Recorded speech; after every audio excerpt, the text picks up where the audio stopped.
Or have they? There's a touch of nostalgia for the old-timer in this Edwardian-style sleeping car, which later, but not much later, became the old standard sleeper of fond memory. It's so much more decorative today.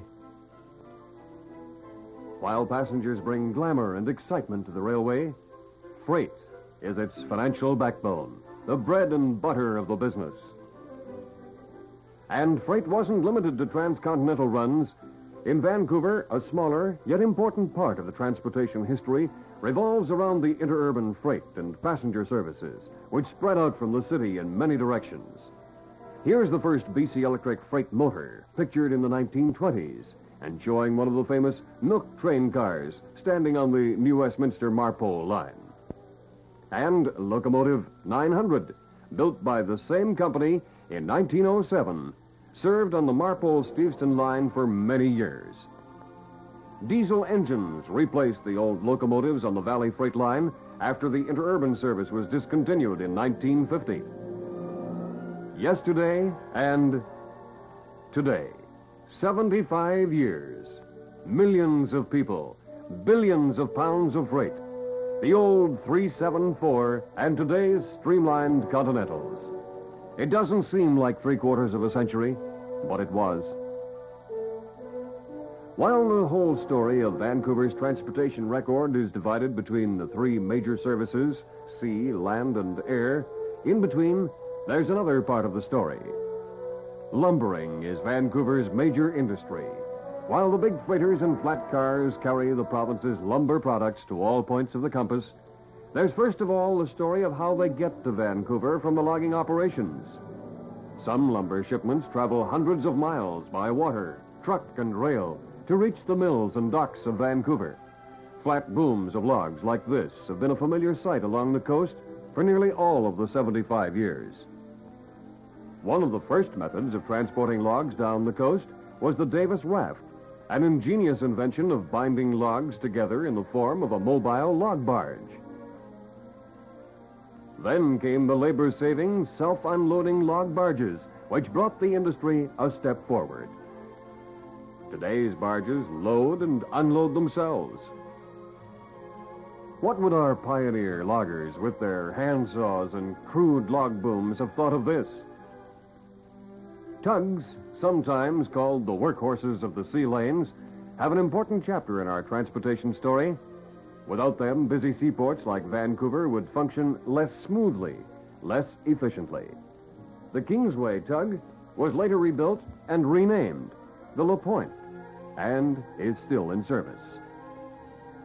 All modern tugs are equipped with radar, and despite their size, are capable of pulling immense loads. When a liner arrives in the harbor, the tugs take over and guide her to her berth. And the sight of these miniature giants chugging around the city's harbor is a colorful part of the transportation scene. 364 days a year, Vancouver's tugs are busy about their business. But on Christmas Day, they take time off to celebrate. So this is a traditional sight which can only be seen once a year. Barges moving slowly along our many waterways provide a somber background for the more lively methods of transportation. This self-unloading barge is a forecast of times to come, not only in transportation, but in all branches of industry. And while these cumbersome-looking cargo carriers receive scant attention from us as they go plodding about their business, they have a special place in the age-long history of the sea. Canada's and Vancouver's air age began on February 23rd, 1909, when this picture was taken. It was the first flight in Canadian history, and it ushered in a whole new concept of transportation. At Vancouver, a series of firsts marked the opening of this new age. March 25th, 1919, the first flight in Western Canada by Charles Hamilton at Memorial Park. To mark the first flight, the Vancouver Aviation Committee published its first souvenir program, and it included as event number 8, Mr. Hamilton racing in a biplane with running horses and riders on track. The horses won. Another early flight 1 year later by Bill McMullen at the same location. Another first for Vancouver, Canada's first woman aircraft passenger, Olive Stark, at the controls, her husband Billy. May 13th, 1919, the first flight between Vancouver Island and the mainland by Hall and Eckley. In the 1920s and 30s, Vancouver was the base for a courageous group of bush flyers who performed invaluable service in opening up the remote areas of the province, exploring, surveying, charting heretofore uncharted country. The names of these early birdmen are now almost legendary. Don McLaren, shown here with this Western Canada Airways Boeing BIE flying boat. Baker, McConaughey, Brown, and many more. This Curtis HS-2L flying boat took passengers for sightseeing trips over English Bay in 1926. But this Canadian Airways Junkers has no time for such frivolities. Supplies are being loaded for a flight into the rugged North Country.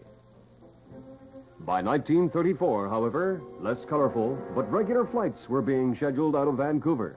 And this United 247 is inaugurating a Seattle flight on July 1st of that year. Were you in the crowd of onlookers? Changes came rapidly. By the early 40s, twin-engine planes were in service out of Vancouver's airport. But before that, on September 1st, 1937, TCA inaugurated its first commercial operations flight between Vancouver and Seattle with this Lockheed 10A. And 25 years later, on September 1st, 1962, the company commemorated the historic event by reenacting the scene using the same plane and having on hand the original pilot and the first two stewardesses employed by the company back in 1937. But we're not finished with the past yet.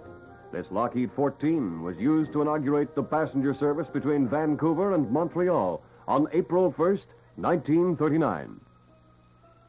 And during the war years of the 40s, these Lockheed Lodestars kept civilian flight schedules operating smoothly despite wartime shortages of men and machines. DC-3s were a familiar sight in the late 30s as they flew in and out of Vancouver Airport. Some of them are still in service today. On May 1st, 1948, TCA North Stars began flying in and out of the city, marking the advancement to the family of four-engine craft. Followed later on by CPA's turboprop Britannia, typical of the forerunner of today's jet, and which, on its polar flight out of Vancouver to Amsterdam, pioneered a tremendous event in the annals of flight. Compare 1962's jet with the Silver Dart of 1909, and you'll see that in 53 years, the business of flying has come a long way. And the roar of jets across the sky over Vancouver is a new sound we've added to our generation stockpile, bringing Vancouver to the doorstep of the four corners of the world.